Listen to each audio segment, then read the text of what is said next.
Hope you enjoyed. Thanks for watching. And this is Sullivan Adams giving my latest review who announced Jabun episode 458 Truth. So, and this could be a better word to describe this episode a little bit.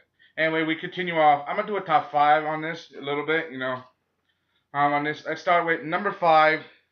I have Itachi's story to the end, and this is literally the last part of Itachi's story. Even though it wasn't a whole episode, it was the last. Just took up half of it, but it was pretty nice. This was how he went back to the Hidden Leaf, even though and to check on Sasuke, but he did it to also make sure that as a member of the Akatsuki, he was also a serious threat. So he basically was looking out for his younger brother, but also at the same time making people know that he mean business.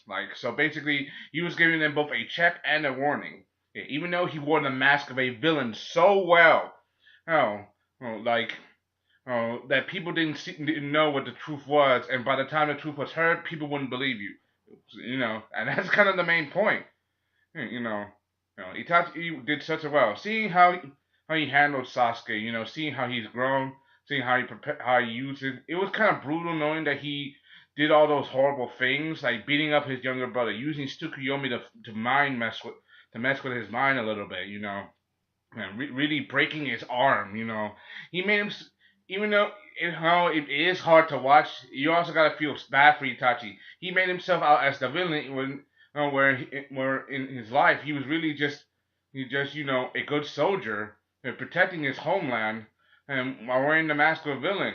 And so you gotta sympathize with Itachi, and he's one of the best characters. Even though he's dead and not part of the main story, he is a part of the main story. So he was a boss character. So when you think of Naruto, you can't just there's a part of you that can't just not think of Itachi, for a reason.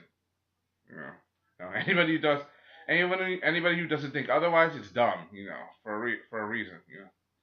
Anyway, number four, back to canon. Right now we're back to the main story. And they told us this before. Like we got a word out that they're gonna go back to the main story only in May. But I hope they really stick to the story this time. I mean, last year we only got 4 episodes of canon, and the rest were all filler. I mean, 16. I mean, think about it. Over 52. Think about it. Almost an entire year of filler, and that's not good. And a lot of die-hard Naruto fans got sick of it. A lot of them probably stopped watching the anime because of the whole filler crap. But they hated it. And they liked some of the story, but they hated it, for a reason. Because this is not part of the main story, so they're sick of waiting. Because the manga's been over for over a year, so I read the manga, so I know. Anyway, we're back to main canon, and they're done with the Infinite Sugimori, so they're gonna take on Madara now. Uh, number number three, mind messing. Mind screwing. I don't want to say the F word because. Anyway, Madara he tries to mess with their heads a little bit, saying that everybody's under this Infinite Sugimori. I brought peace to this world and stuff like that. Basically, he's trying to make himself as the hero or savior of this. Saying that what Hashirama did was a lie. Right? Basically, it meant nothing. I mean, in the years ever since the beginning and his death, that there's been war. The first, second, and third Great Ninja War. Even saying that he himself admitted that that he started the fourth Great Ninja War as a trigger. But he did that. He said he did that for the reason. But Sakura said that because of that, so many people died because of you, and that's true. But he's trying to prove a point. He's trying to prove that he is the hero of this story, even though he's not. And this was all canon to the manga. I really did like it because it's just canon to the manga. I really do. I like the story how it goes. He's trying to prove that he was right in his own way, which we all know that Madara, he's very wrong. He is very wrong. So that's definitely messed up. I mean, we all know Madara is a very cruel and twisted human being. And it's the power. I mean, he's consumed with power and bloodlust. So not bloodlust, but power basically. He wants to rule the world. make anyone bend to his will, you know.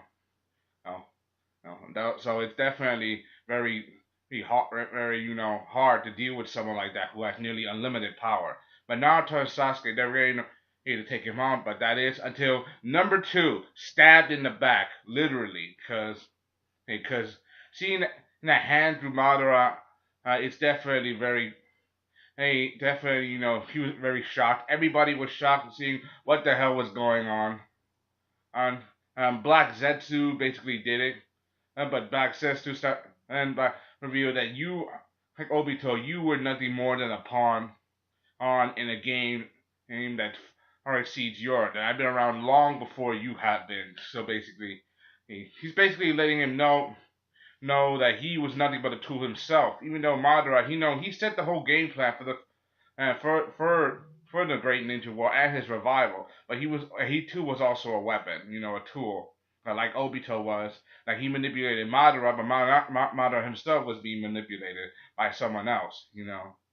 That even though Black Zetsu was supposed to be an incarnation of Madara, but he's not really. But he's not. But he does. But that's only of a slight interest. But he's not completely under Madara's control. But then there's this. One I gotta seeing the chakra from the divine tree, seeing everybody's chakra as they pull into Madara, uh, and erupt from the ground, seeing how they consume him, how Madara's body changed. It's really, very, very reminiscent of the manga. And I gotta go in, and this is my favorite. Number one, Kaguya Otsutsuki. Seeing Kaguya face to face as she he makes her presence known in the end, and like face to face, that he was responsible for everything. Remember, she was the person who started everything. For example, she stole the fruit from the divine tree, which at first created the Jubi, the Ten Tails, and took the power of chakra from the divine tree.